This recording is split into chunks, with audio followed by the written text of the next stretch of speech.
प्यारे बच्चों, कैसे हो आप सभी। उम्मीद करती हूँ आप सभी अच्छे होंगे और स्वस्थ होंगे। तो आज मैं आपके साथ क्लास 4th की हमारा अद्भुत संसार, इसके जो क्वेश्चन आंसर हैं वो हम किस तरीके से करेंगे वो मैं आपके साथ शेयर कर रही हूँ। सबसे पहला क्वेश्चन है कि चंदन के गांव का चित्र देखिए। चित्र में आप क्या देखते हैं, नीचे वर्णन कीजिए। तो इसको आंसर यहाँ से देखेंगे कि चंदन के गांव की तस्वीर में मुझे एक बड़ा खुला मैदान दिखाई देता है। एक कोने में बरगद का पेड़ है जहाँ बड़े बुजुर्ग बैठकर बातें करते हैं। बच्चे फुटबॉल खेल रहे हैं। यहाँ घर, डाकघर, तालाब, कार, कुआं, बाल्टी, मिट्टी के बर्तन, पानी की टंकी, दुकान, साइकिल चलाता आदमी, औरत, कुछ जानवर, पेड़ आदि हैं। सड़क इन सभी जगहों को जोड़ती है। गांव साफ सुथरा, हरा भरा और खुशहाल दिखता है। इसके बाद है कि अपने आसपास के स्थानों की खोज कीजिए। व्यक्तियों और स्थानों को ध्यान से देखिए। अपने अवलोकनों को नीचे दी गई तालिका में लिखिए कि लोग किस स्थान पर एक दूसरे से जुड़ते हैं। तो पहला है, इसकी सारणी है स्थान, व्यक्ति और स्थानों के बीच संबंध। इसमें पहला है दुकानदार। तो दुकानदार का काम क्या होता है कि खाद्य सामग्री, वस्त्र और दैनिक आवश्यकताओं की वस्तुएं बेचते हैं। स्थानीय उत्पाद बेचते हैं, लोगों को उनकी रोज़मर्रा की ज़रूरत की चीज़ें प्राप्त करने में मदद करते हैं। अब बात करेंगे सड़क। सड़क हमें किस तरीके से जोड़ती है कि विभिन्न स्थानों पर रहने वाले लोगों को जोड़ती है। सामान और सेवाओं के सुगम आवागमन की सुविधा देती है। यह लोगों को स्कूल, बाजार और अस्पताल जाने में सहायता करती है। स्वास्थ्य केंद्र रोगों के उपचार की सुविधा देती है, लोगों को स्वस्थ रखती है। आपातकालीन स्थिति में प्राथमिक उपचार देता है। पुलिस सुरक्षा प्रदान करती है, कानून व्यवस्था बनाए रखती है, आपात स्थितियों और दुर्घटनाओं में सहायता करता है।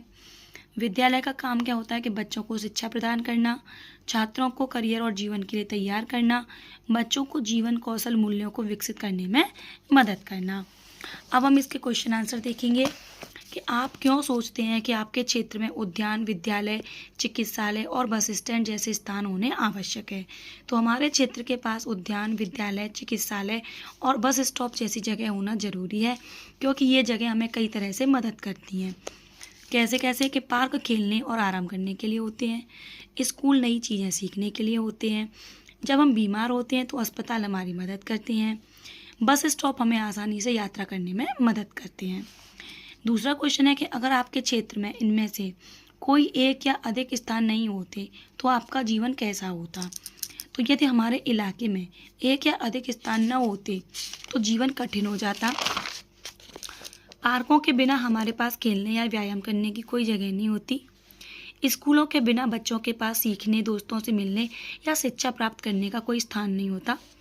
अस्पतालों के बिना बीमार होने पर लोगों को उचित उपचार नहीं मिल पाता। बस स्टॉप के बिना लोगों के लिए यात्रा करना मुश्किल हो जाएगा। अगला है कि आप ऐसा क्या कर सकते हैं जिससे ये स्थान स्वच्छ और सुरक्षित रहें। तो पार्क, स्कूल, अस्पताल, बस स्टॉप जैसे स्थानों को स्वच्छ और सुरक्षित रखने के लिए निम्नलिखित कार्य किए जा सकते हैं। पहला, इन स्थानों पर कूड़ा न फेंकें। स्कूलों या बस स्टॉप की दीवारों पर कुछ भी ना लिखें। पार्कों में पेड़ लगाएं और उनकी देखभाल करें। अस्पतालों में शांत और संयमित रहें। अस्पताल के अंदर दौड़ें या खेलें नहीं। इसके बाद जो हमारे क्वेश्चन आंसर आते हैं वे आते हैं गतिविधि के। तो ये गतिविधि है कि अपने क्षेत्र के रखरखाव में सहायता करने वाले व्यक्तियों की पहचान कीजिए, उनके व्यवसाय क्या क्या है। तो ये गतिविधि हमने इस तरीके से सॉल्व की है।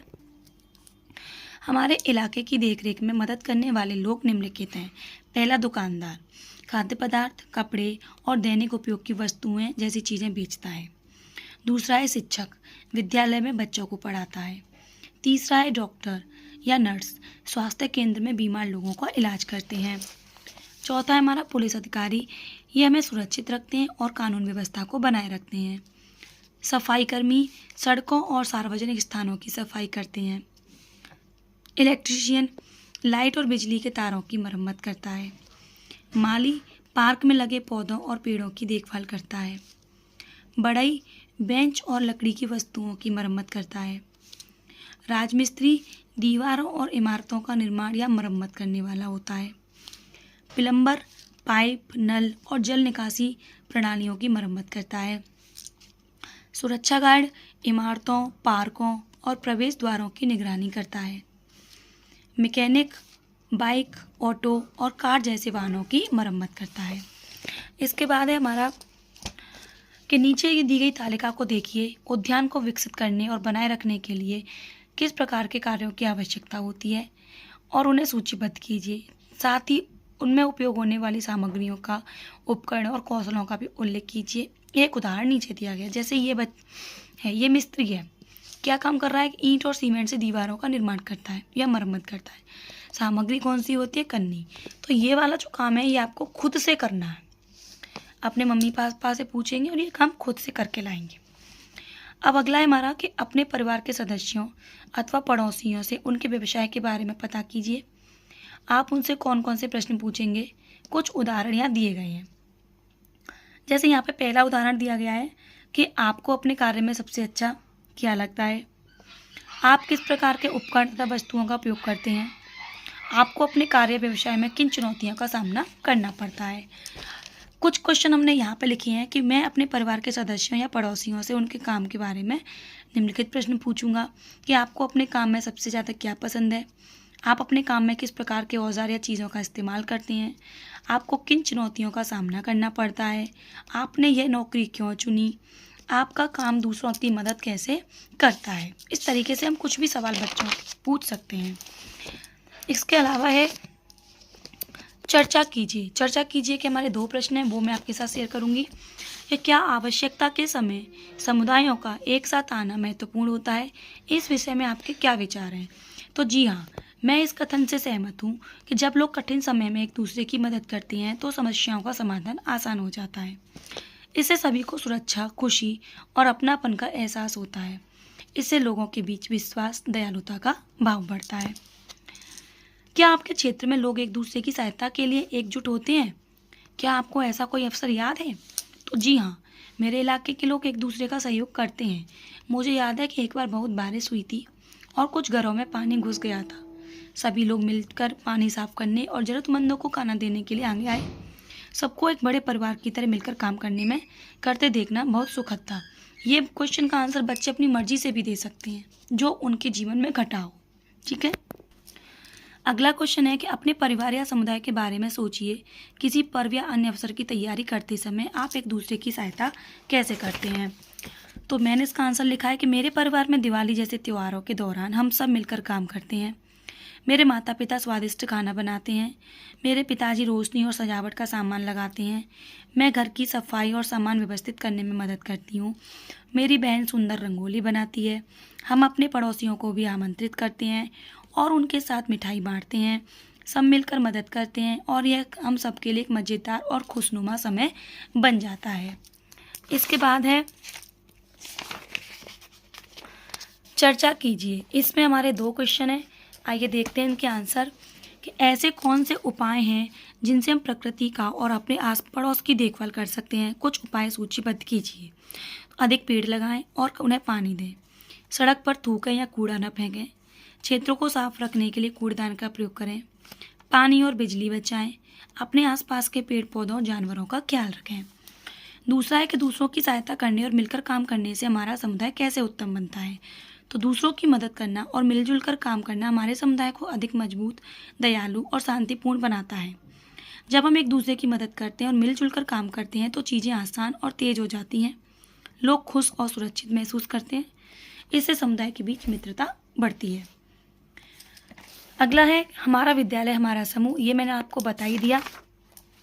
आप इस समय सारणी को देखेंगे। शिक्षक और विद्यालय बस चालक। तो विद्यालय में प्रत्येक व्यक्ति के लिए एक समूह के रूप में कार्य करना क्यों महत्वपूर्ण है? तो जब शिक्षक, छात्र और कर्मचारी एक साथ काम करते हैं तो विद्यालय सीखने और विकास के लिए एक सुखद और सुरक्षित स्थान बन जाता है। यह हमें सम्मान, सहयोग और जिम्मेदारियों को साझा करना भी सिखाता है। दूसरा है कि विद्यालयी समुदाय के लिए एक सदस्य के रूप में आपकी क्या भूमिका है? तो एक छात्र के रूप में मेरी भूमिका अपने शिक्षकों की बात सुनना, अपना काम करना, दूसरों की मदद करना, विद्यालय को साफ रखना और सभी के प्रति दयालु होना है। जिसमें पहला है व्यक्ति कि वे स्कूल में किस प्रकार मदद करते हैं। अध्यापक एक शिक्षक छात्रों को नई चीज़ें सिखाने में मदद करता है। स्कूल बस चालक एक स्कूल बस चालक बच्चों को सुरक्षित रूप से बस स्कूल ले जाता है और वापस लाता है। विद्यार्थी एक छात्र कानून सीखता है और स्कूल की गतिविधियों में भाग लेता है। कार्यवाहक एक केयरटेकर बच्चों की देखभाल करता है और स्कूल को साफ सुथरा रखता है। प्रधानाचार्य विद्यालय का प्रबंधन करते हैं और महत्वपूर्ण निर्णय लेते हैं। स्कूल की सुरक्षा निगरानी के लिए एक गार्ड तैनात है, रक्षक, और यह देखता है कि कौन अंदर आ रहा है और कौन बाहर जा रहा है। अब ये सारणी है, ये आपको भरनी है। ग्रीन वॉरियर्स, वृक्षारोपण, प्रयुक्त सामग्री में सैन लाइन है, पानी फावड़ा, हमने पेड़ लगाना और प्रकृति की देखभाल करना सीखा। दूसरा है क्लीन चैम्प्स, स्वच्छता अभियान, झाड़ू, कूड़ेदान, दस्ताने, हमने अपने आसपास को साफ रखने का महत्व सीखा। प्रकृति कलाकार, मैकिन कलाकृतियाँ, पत्तियाँ, फूल, धागा, हमने प्रकृति से उपयोगी और सुंदर चीज़ें बनाना सीखा। इसके बाद हम बात करेंगे कि अपनी रुचि के किसी भी सार्वजनिक स्थान को चुनिए और उससे संबंधित एक पहेली बनाइए। तो हमने विद्यालय पे एक पहेली बनाई है कि यह वह जगह है जहाँ हम सीखने पढ़ने जाते हैं, किताब है, ब्लैक बोर्ड और ज्ञान से भरपूर शिक्षक हमें हर दिन मार्गदर्शन करते हैं। यह जगह क्या है, आप बता सकते हैं। अगला है, कक्षा में 3 समूह बनाइए। प्रत्येक समूह अपने किसी क्षेत्र की एक ही स्थिति के बारे में सोचे जिसे सुधारने की आवश्यकता है। ऐसे कार्यों की पहचान कीजिए जो उस स्थिति को उत्तम बना सकते हैं। यह स्वच्छता, दूसरों की सहायता करने या किसी कार्यक्रम के आयोजन से संबंधित हो सकती है। नीचे दी गई तालिका भरिए। तो पहला समूह बनाया है, इलाके में गंदा पार्क। तो गतिविधि है कि पार्क की सफाई करना और पेड़ लगाना। आपकी भूमिका है कूड़ा उठाना और पौधों को पानी देना। समूह 2 है, कुछ परिवारों को गर्म कपड़ों की ज़रूरत है, तो कपड़े एकत्रित करना और दान करना। पड़ोसियों से अनुरोध है कि वे अपने कुछ गर्म कपड़े दान करें। समूह 3, स्कूलों की दीवारें नीरस हैं, स्कूलों की दीवारों पर पेंटिंग और सजावट करना, पेंटिंग और पोस्टर बनाने में मदद करना। अब हमारे ये 2 क्वेश्चन और रह गए हैं, आइए हम इनको भी देख लेते हैं कि क्या आप सोचते हैं कि मिलकर काम करने से आपकी गतिविधियाँ अधिक उपयोगी हो सकती हैं, कारण बताइए। तो जी हाँ, साथ मिलकर काम करने से गतिविधि तेज, आसान और अधिक मज़ेदार हो जाती हैं।